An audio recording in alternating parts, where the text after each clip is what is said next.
Bonjour, bonjour à tous, merci d'être présents. Je voudrais commencer par me présenter. Je m'appelle Erika Thomas, je suis professeure des universités, docteur et habilitée à diriger des recherches en cinéma. Je suis également réalisatrice de documentaires et je suis la responsable pédagogique du master Management de la culture, musique actuelle et réalisation documentaire. La première chose que j'aimerais vous dire, c'est que vous pouvez trouver des informations importantes sur ce master en ligne.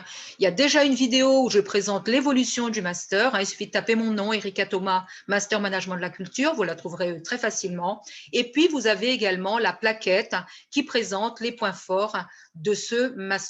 Donc, ma conférence aujourd'hui, elle va être assez brève. Je vais vous brosser comme ça à grands traits ce qui caractérise ce master. Première chose, en fait, il faut savoir que nous formons des créatifs et des responsables de l'encadrement culturel. Beaucoup de nos étudiants, ce master existe depuis quelques temps, se sont insérés dans le domaine de la production audiovisuelle, de la production musicale, attachés culturels, médiateurs culturels, responsables, créateurs, créatrices de festivals, d'événements culturels et évidemment toutes ces insertions, elles sont possibles dans des structures comme les musées, comme les galeries, dans des institutions privées, publiques, nationales, internationales. Cela étant dit, parlons maintenant du contenu en fait et de l'organisation pédagogique. Nous avons trois grands types de cours. D'abord, nous avons les cours qui concernent spécifiquement le management de la culture. Ces cours, ils sont donnés par des intervenants professionnels, ceux qui animent justement ceux dont le travail est l'encadrement culturel.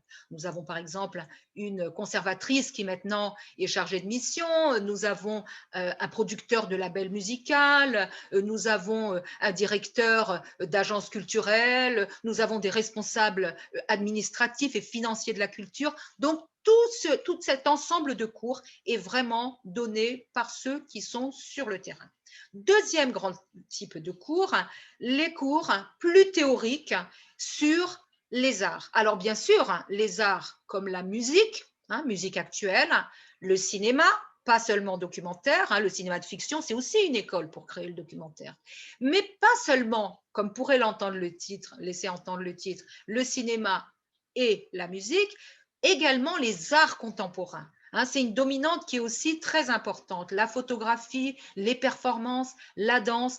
Il y a un apport théorique qui est très important et un apport analytique, c'est-à-dire qu'on apprend à analyser ces œuvres parce que l'art contemporain, c'est un langage. Et donc, nous donnons aux étudiants le moyen de connaître ce langage pour pouvoir justement le parler, le comprendre, le déchiffrer. Ces cours sont donnés en général par des enseignants-chercheurs qui sont très souvent à la fois enseignants-chercheurs, c'est-à-dire des gens qui produisent une pensée, qui écrivent, qui rédigent des articles, des livres, mais aussi des personnes qui, tout en ayant ce travail théorique, ont aussi une pratique artistique. C'est mon cas, par exemple. Je vous ai dit que j'étais à la fois professeure en cinéma, mais aussi réalisatrice de films documentaires, mais c'est le cas de bien d'autres de nos enseignants-chercheurs. On a un docteur, par exemple, en art plastique qui est en même temps artiste, performeur, une photographe qui est en même temps une théoricienne de la photographie,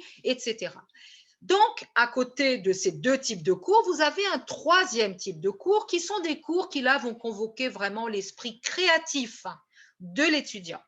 Ces cours, en fait, ils ne sont pas anodins, contrairement à ce qu'on pourrait se dire. Ce sont des cours qui vraiment viennent lier un petit peu les deux précédents. On veut que la création des étudiants soit ambitieuse, qu'elle prenne des significations sur ce qu'ils sont et sur leur façon de regarder le monde.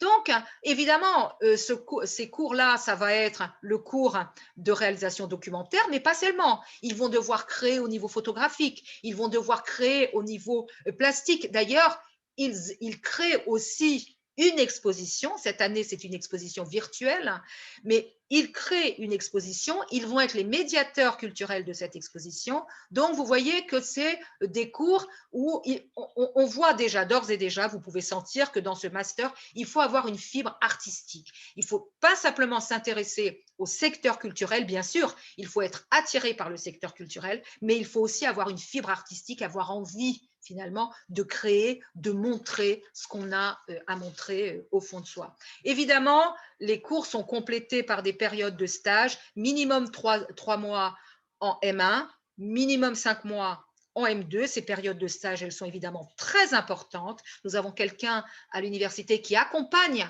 les stagiaires pour les aider à trouver. Même si nous vivons une époque compliquée, nos étudiants parviennent, pour la plupart d'entre eux, à trouver dans ce secteur en crise à l'heure actuelle qu'est la culture. Et j'en profite pour dire justement, secteur en crise, eh bien, voyez comme c'est important d'avoir ce défi de la créativité. Ce secteur, à l'heure actuelle, demande à ce que des nouvelles choses soient créées. Il va falloir repenser un certain nombre de choses en termes de communication, en termes de savoir-faire, en termes de savoir mettre en œuvre au niveau culturel.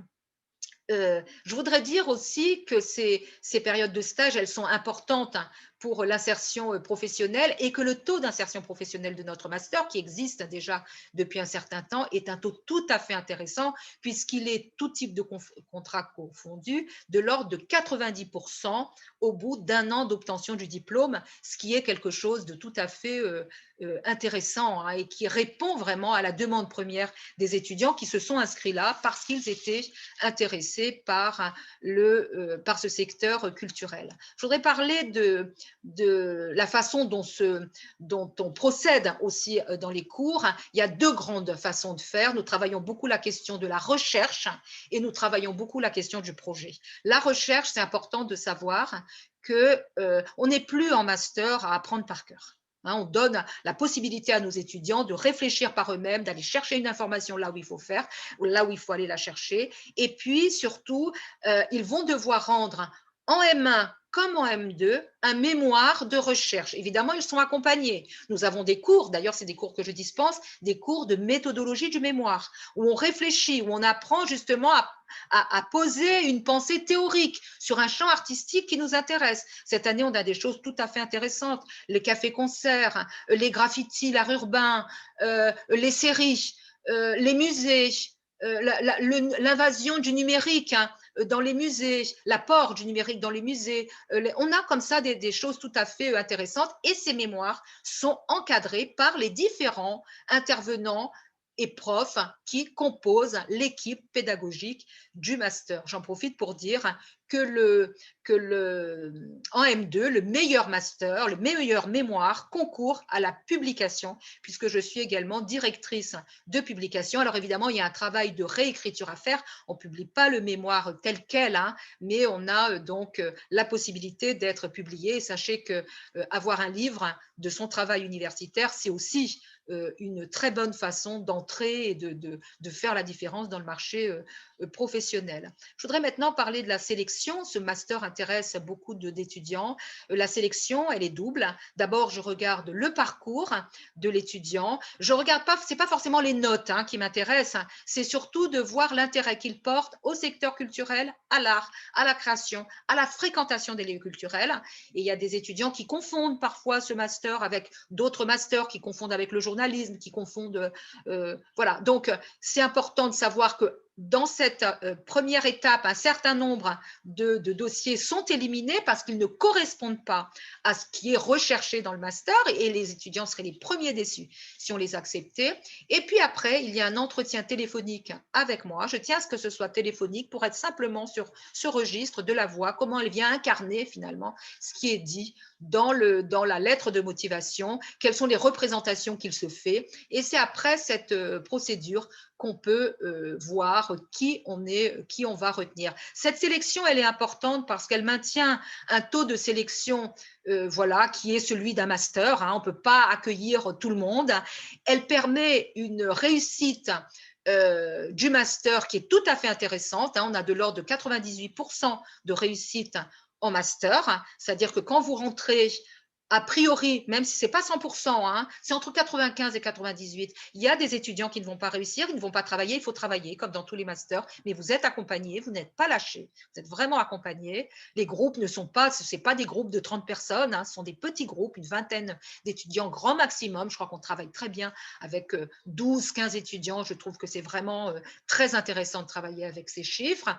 Et puis, ça permet aussi de conserver un taux d'insertion professionnelle qui reste tout à fait intéressant.